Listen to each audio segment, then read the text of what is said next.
A hemorragia é a perda de sangue que acontece após um ferimento, pancada ou alguma doença, devido ao rompimento de vasos da circulação sanguínea. A hemorragia pode ser externa, quando o sangramento é visualizado para fora do corpo, ou interna, quando acontece para dentro de alguma cavidade do organismo, como no abdômen, crânio ou pulmão, por exemplo. A hemorragia acontece devido a uma lesão de diferentes vasos da circulação sanguínea, podendo ser classificada como capilar, venosa e arterial. A capilar é o sangramento mais comum, que acontece no dia a dia, geralmente devido a pequenos cortes ou escoriações, em que apenas os pequenos vasos que chegam até a superfície do corpo, chamados de capilares, são atingidos. Como esse tipo de hemorragia é leve e de pequena quantidade, o sangramento costuma parar apenas com a aplicação de alguma pressão no local por 5 minutos. Após parar, pode-se lavar o local com cuidado utilizando água e sabão, e depois cobrir com um curativo limpo e seco. Já a venosa é a hemorragia que acontece devido a algum corte grande ou mais profundo, com sangramento em fluxo contínuo e lento, por vezes de grande volume, através da ferida. Esse tipo de sangramento só é grave quando se atinge uma veia de grosso calibre e por isso costuma parar com a compressão do local, com um pano limpo. Deve-se procurar o pronto-socorro, pois geralmente é necessária a realização de uma sutura da ferida para que não haja risco de infecção ou novo sangramento. Por fim, o arterial, que é o tipo de hemorragia em que são atingidas as artérias, isto é, os vasos que levam sangue do coração ao resto do corpo, e por isso tem sangue vermelho vivo, com grande fluxo e intensidade. O sangramento arterial é o tipo mais grave e pode até provocar jatos de sangue para locais distantes do corpo e risco de morte. Como é um sangramento grave, deve ser parado o mais rápido possível, com a compressão forte do local com panos limpos ou com a realização de um torniquete, pois é uma hemorragia de mais difícil controle. Deve-se ir rapidamente ao pronto-socorro ou ligar para o 192.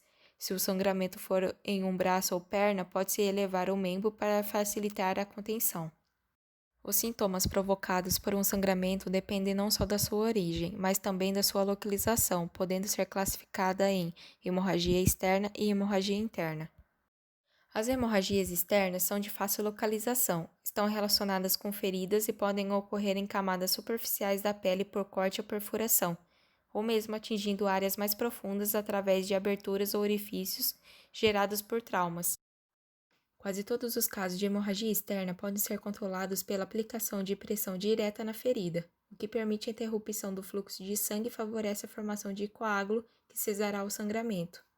Deve-se utilizar compressa esterilizada sobre a área prejudicada, pressionando firmemente por 10 a 30 minutos.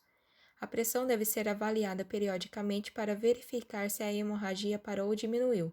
De qualquer maneira, é necessário continuar monitorando os sinais vitais da vítima e, depois de acionar o serviço de emergência, somente aguardar a chegada para que a vítima receba melhor atendimento.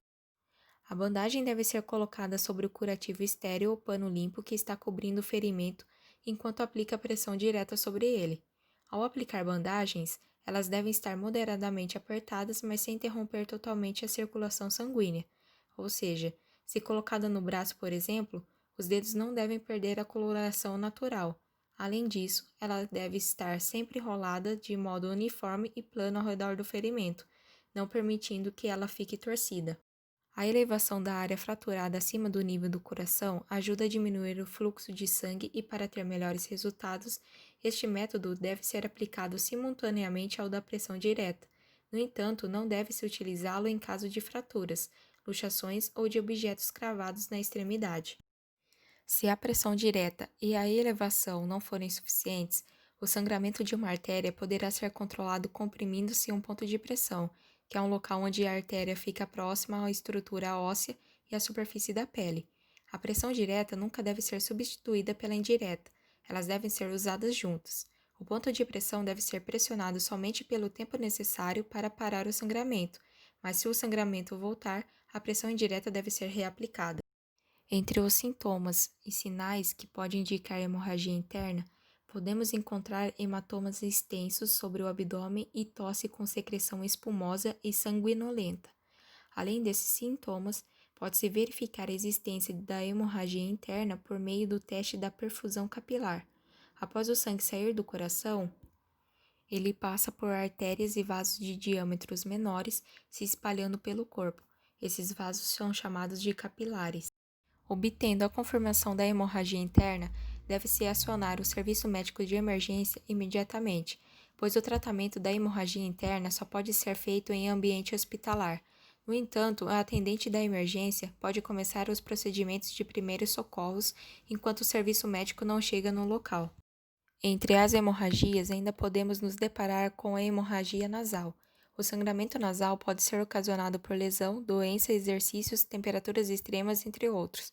Apesar de ser bastante comum, sangramentos nasais intensos podem causar uma perda de sangue elevada. Esta hemorragia é fácil de identificar, já que acontece pela saída de sangue pelo nariz, de forma abundante e persistente.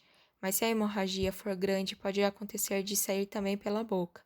Os procedimentos adequados para esta emergência consistem em manter a vítima sentada, imóvel e inclinada para a frente, de forma que a cabeça e o corpo estejam alinhados, impedindo que o sangue seja aspirado.